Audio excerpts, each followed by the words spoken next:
सभापति महोदय, माननीय राष्ट्रपति महोदय के अभिभाषण पर आयोजित इस चर्चा में आपने मुझे प्रतिभाग करने का अवसर प्रदान किया, इसके लिए मैं आभारी हूँ। माननीय राष्ट्रपति जी ने अपने उद्बोधन में माननीय प्रधानमंत्री श्री नरेंद्र मोदी जी के नेतृत्व वाली एनडीए सरकार के प्रयासों से गत 10 वर्षों में बदलते भारत की तस्वीर पेश की और साथ ही विकसित भारत का रोड मैप भी प्रस्तुत किया। लेकिन दुर्भाग्य की बात है कि हमारे विपक्ष के मित्र आज विश्व पटल पर उभरते हुए इस भारत को देख नहीं पा रहे हैं। वो भारत जो आज दुनिया की 5वीं सबसे बड़ी अर्थव्यवस्था है, फास्टेस्ट ग्रोइंग इकोनॉमी है और most attractive global destination for investment है, मेरे विपक्ष के मित्र उसको देख नहीं पा रहे हैं। अध्यक्ष महोदय कहते हैं कि नज़र का दोष हो तो उपाय किया जा सकता है, लेकिन दोष अगर नज़रिए का हो तो उपाय करना संभव नहीं होता है। पानी का ग्लास आधा भरा है या खाली है, ये व्यक्ति के नज़रिए पर ही निर्भर करता है। मैं कल लीडर ऑफ ऑपोजिशन के भाषण को सुन रही थी, उसमें बहुत सारे शब्द सुने, electric Motors, batteries, optics, AI, सबका जिक्र हुआ। अध्यक्ष महोदय, मुझे बहुत ही आश्चर्य होता है कि क्या मेरे विपक्ष के साथी ये नहीं जानते हैं कि भारत सरकार ने पीएलआई स्कीम के जरिए एडवांस ऑटोमेटिक प्रोडक्ट्स को बढ़ावा देने का काम किया है। फेम यानी faster adoption and manufacturing of electric vehicles के जरिए इलेक्ट्रिक व्हीकल्स के लोकल मैन्युफैक्चरिंग और अडॉप्शन को भी बढ़ावा देने का काम भारत की सरकार कर रही है। National programme on ACC battery storage के तहत प्राइवेट प्लेयर्स को डोमेस्टिक मैन्युफैक्चरिंग को बढ़ावा देने के लिए इंसेंटिव्स दिए जा रहे हैं। पिछले वर्ष मार्च में केंद्र सरकार ने आर्टिफिशियल इंटेलिजेंस के लिए $1.25 बिलियन के इन्वेस्टमेंट की घोषणा की और अभी जो बजट 2 दिन पहले प्रस्तुत हुआ उसमें माननीय वित्त मंत्री जी ने नए artificial intelligence centre of excellence in education के लिए 500 करोड़ रुपए का प्रावधान किया। क्लीन एनर्जी के क्षेत्र में भी हमारी सरकार ने बहुत सारी योजनाएं चलाई, नेशनल सोलर मिशन, पीएम कुसुम, नेशनल स्मार्ट ग्रिड मिशन, यहाँ तक कि इंटरनेशनल सोलर मिशन का नेतृत्व भी भारत के प्रधानमंत्री श्री नरेंद्र मोदी जी कर रहे हैं। सभापति जी, बजट भाषण में वित्त मंत्री जी ने 20,000 करोड़ रुपए के न्यूक्लियर एनर्जी मिशन का प्रस्ताव किया और यहां तक कि सेमीकंडक्टर्स, जिसकी चिंता किसी भी पूर्ववर्ती सरकार ने नहीं की, उस क्षेत्र में भी हमने आगे बढ़ के काम किया है। लेकिन ताज्जुब की बात यह है कि भारत के तरक्की की ओर बढ़ते हुए इन कदमों को मेरे विपक्ष के मित्र देखना ही नहीं चाहते, लेकिन देश की जनता 140 करोड़ भारतीय इस उभरते हुए भारत को देख रहे हैं। अध्यक्ष महोदय, मैंने कल समानता का भी बहुत जिक्र सुना। कल एलओपी ने जिक्र किया किस तरह हलवा सेरेमनी की फोटो गायब हो गई, हलवा सेरेमनी की फोटो में एससी, एसटी, ओबीसी नजर नहीं आते हैं। बड़ी जायज चिंता है, लेकिन इसमें 2 सवाल पैदा होते हैं, कब और क्यों। हलवा सेरेमनी के फोटो में एससी, एसटी, ओबीसी कब से गायब है? क्या 2014 में मोदी जी की सरकार आने के बाद से गायब है या आजादी के पहले से लगातार एससी, एसटी, ओबीसी इस फोटो से गायब है?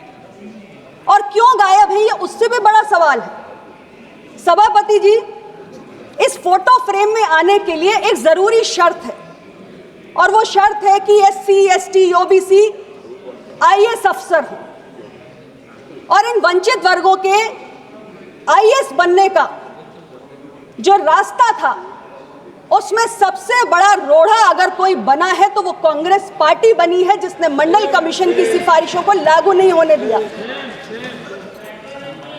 सभापति जी, आज देश की माननीय राष्ट्रपति जी आदिवासी समुदाय से हैं, देश के माननीय प्रधानमंत्री पिछड़ी जाति से हैं, सीएजी के मुखिया आदिवासी समुदाय से हैं। क्या लोकतंत्र के इन सर्वोच्च पदों पर मोदी जी की सरकार आने से पहले जो तमाम सरकारें रही और 5 दशक तक तो यूपी और कांग्रेस की सरकार रही, क्या इन सर्वोच्च पदों पर वंचित वर्गों के लोग कभी आसीन हो पाए? और अगर नहीं हो पाए तो इसका जिम्मेदार कौन है? क्या यूपीए की सरकार ने मुख्यमंत्री या केंद्रीय मंत्री बनाने में पिछड़े, दलित, आदिवासी को कभी तवज्जो दी? आज ये जरूरी है कि 1952 से लेकर आज तक का सारा डेटा देश के सामने आए कि पिछड़े और वंचितों को भागीदारी सर्वोच्च पदों पर कब मिली और कितनी मिली। अध्यक्ष जी, बहुत दुख की बात है कि 75 वर्ष हो गए देश को आजाद हुए, लेकिन 75 वर्षों के बाद हम चर्चा क्या कर रहे हैं? सवाल कौन सा उठ रहा है कि इस देश की बहुसंख्यक आबादी जो पिछड़ा है, दलित है, आदिवासी है, आज भी उसको भागीदारी नहीं मिल पाई, आज भी उसको प्रतिनिधित्व नहीं मिल पाया। इससे बड़ा दुर्भाग्य दुनिया के सबसे बड़े लोकतंत्र के लिए और भारत जैसे देश के लिए क्या हो सकता है कि बहुसंख्यक आबादी आज भी अपने अधिकारों से वंचित है। उद्योग क्षेत्र में वंचित वर्गों का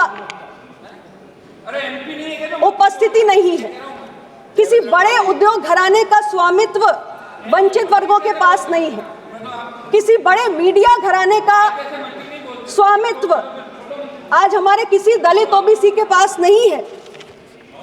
सवाल अहम है, लेकिन कारण जानना जरूरी है। सभापति जी,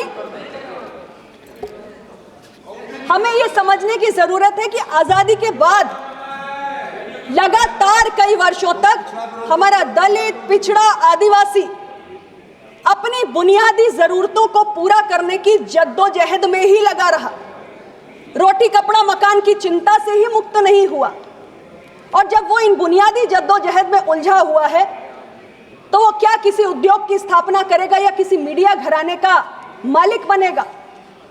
क्या हम सब नहीं जानते कि किसी बड़े उद्योग घराने को लगाने के लिए, किसी बड़े मीडिया घराने के लिए जिस विशाल अर्थतंत्र की आवश्यकता है वो इस देश के दलित, पिछड़े, आदिवासी के पास नहीं है। और ये आबादी जो अपनी बुनियादी जरूरतों से जूझती रही है, अगर उसकी बुनियादी जरूरतों की चिंता किसी ने की है तो हमारी सरकार ने की है।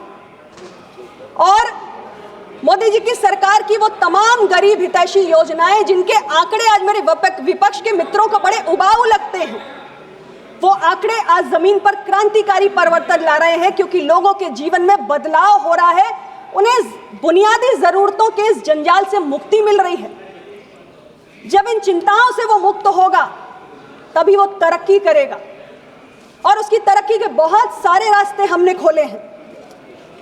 अध्यक्ष जी, जब मीडिया में भागीदारी का सवाल आता है तो यहां मैं अपने साथियों से यह भी कहना चाहती हूं कि न केवल मीडिया घरानों का स्वामित्व, बल्कि मीडिया घरानों में सामाजिक विविधता गायब है। पिछड़े, दलित, आदिवासियों की भागीदारी वहां नहीं है। लेकिन यह चिंता मोदी सरकार को नहीं करनी है, यह चिंता स्वयं मीडिया हाउसेस को करनी है। उन्हें यह एहसास करने की जरूरत है कि केवल समानता के सिद्धांत पर लेख लिखने से काम नहीं हो जाता है, बल्कि अपनी खुद की भर्ती प्रक्रिया में भी दलित, पिछड़े, आदिवासियों को स्थान देना होता है, उनको जगह देनी होती है। और यह काम मीडिया को करना है, ना कि मोदी जी की सरकार को। मोदी जी की सरकार को जो काम करना है वो हम कर रहे हैं। मेरे बहुत सारे विपक्ष के मित्र यहाँ पे सामाजिक न्याय का ढिंडोरा बार बार पीटते हैं।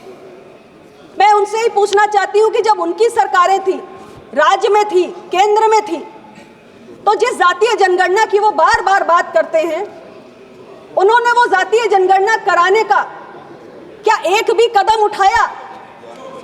राज्य में समाजवादी पार्टी की सरकार थी, केंद्र में यूपीए की सरकार थी, समाजवादी पार्टी उसको समर्थन दे रही थी। आज वो कह रहे हैं कि हम कांग्रेस से एक कदम आगे बढ़कर जातीय जनगणना कराने के लिए तैयार हैं। लेकिन जब उनके हाथ में ये ताकत थी, जब हमारे कांग्रेस के साथियों के हाथ में ये ताकत थी, तब आपने कास्ट सेंसस के बारे में क्यों नहीं सोचा? और ये सच है, हम सब इसी समाज में रहते हैं कि इस देश में पिछड़ों, दलितों और आदिवासियों की बहुसंख्यक आबादी है, और उनकी सही गिनती होगी तो शायद उनके हित के लिए बड़े काम और भी हो सकेंगे। लेकिन हमें अपने दिल पे हाथ रख के जरूर पूछना चाहिए कि जब हमारे हाथों में कुछ ऐसा करने की ताकत थी तब हमने क्या किया? मोदी जी की सरकार के तो अनेक काम गिनाए जा सकते हैं जो सामाजिक न्याय को सुनिश्चित करने वाले काम थे। चाहे केंद्रीय विद्यालय, नवोदय विद्यालय, सैनिक स्कूलों में हमारे पिछड़े, वंचित समाज के बच्चों को एडमिशन में आरक्षण देने का विषय हो, या हमारे राष्ट्रीय पिछड़ा वर्ग आयोग को संवैधानिक दर्जा देने की बात हो, ऐसे एक एक तमाम मैं ऐसे तमाम काम हैं जो हमारी सरकार ने किए हैं, लेकिन विपक्ष के मित्रों से मैं पूछना चाहती हूं कि अगर आपने समाज के सामाजिक न्याय की दिशा में कोई भी महत्वपूर्ण कदम उठाया हो तो आप अपनी बातों में उसका उल्लेख जरूर करें।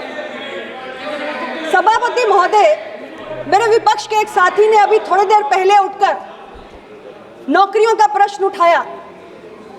मैं कहना चाहती हूं कि जब हम बैकलॉग के आंकड़े देखते हैं तो ये बैकलॉग के आंकड़े हमें पिछले कई वर्षों से लगातार देखने चाहिए।